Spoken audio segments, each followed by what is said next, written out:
होली में भाभी से प्यार। ये किस्सा है उस समय का जब रोहन कॉलेज में पढ़ता था।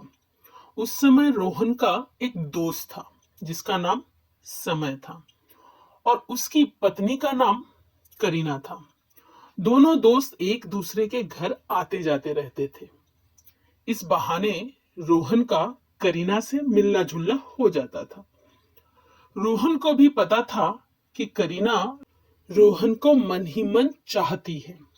होली का त्योहार था तो समय ने आसपास के लोगों के साथ रोहन को भी होली खेलने बुलाया था।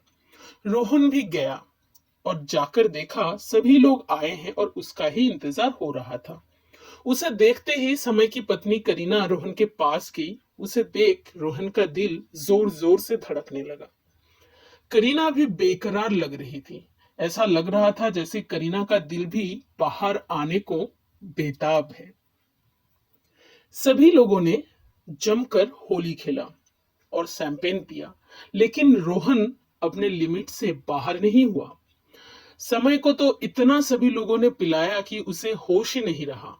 सभी लोग अब अपने अपने घर जा रहे थे। रोहन भी समय को उसके बिस्तर पर लेटाकर घर जा रहा था कि तभी करीना आकर रोहन को पीछे से पकड़ लेती है और चुंबन शुरू कर देती है। रोहन भी अपने आप को रोक नहीं पाया और वो करीना के ब्रेस्ट के ऊपर नजर लगाए उसका पेट चूमने लगा। फिर दोनों दूसरे बेडरूम में गए और करीना भूखी शेरनी की तरह रोहन पर चढ़ गई, मानो कितने दिनों से शिकार का इंतजार कर रही थी। फिर दोनों ने रात भर एक दूसरे के शिकार करते रहे। सुबह रोहन जल्दी अपने घर चला गया ताकि समय को इसकी भनक न लगे। फिर जब समय सुबह उठा तो वो ये सोचकर परेशान था कि होली के दिन करीना को समय नहीं दे पाया, तो उसने करीना को बाहर ले जाने का मन बनाया। उसने करीना को बताया, आज हम बाहर चलेंगे। तो करीना बहुत खुश हो जाती है। उस समय अचानक वहां रोहन भी पहुंच गया जहां पति पत्नी खाना खाने गए थे।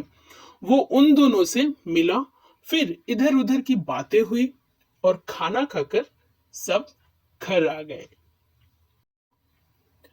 अब रोहन और करीना की हर समय फोन पर बातें होने लगी। प्यार बढ़ने लगा। समय जब घर पर नहीं रहता था, रोहन उसके पास चला आता था और दोनों मिलके शिकार करते। अब करीना रोहन के बिना रह ही नहीं पा रही थी। करीना समय के सामने भी अलग अलग बहाना करके रोहन को बुलाया करती थी। अब धीरे धीरे समय को शक हो गया था कि करीना और रोहन के बीच कुछ गलत संबंध है। समय ने एक प्लान बनाया।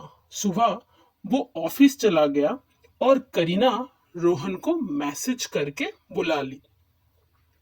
वो दोनों रोज की तरह मजा कर रहे थे कि तभी समय आ गया और वो दोनों को पकड़ लिया। दोनों की नजरें जमीन पर। समय बहुत गुस्से में था और आखिरकार उसने करीना को तलाक दे दिया। इसके बाद दोनों रोहन के घर में रहने लगे। कुछ दिन बाद उन दोनों के बीच छोटी छोटी बातों पर लड़ाई होने लगी। तभी रोहन को लगा कि जो पत्नी अपने पति को अपने शारीरिक सुख के लिए उसके पीठ पीछे धोखा दे सकती है, वो उसके साथ कैसे लॉयल रह सकती है। कुछ समय बाद करीना ने कह ही दिया कि वो किसी और से शादी करना चाहती है और उसने किसी और से शादी भी कर ली और वो रोहन के पास से चली गई। रोहन अब किसी पर विश्वास नहीं करता है। इस कहानी से आप लोगों को क्या सीख मिली, कमेंट करके जरूर बताइए।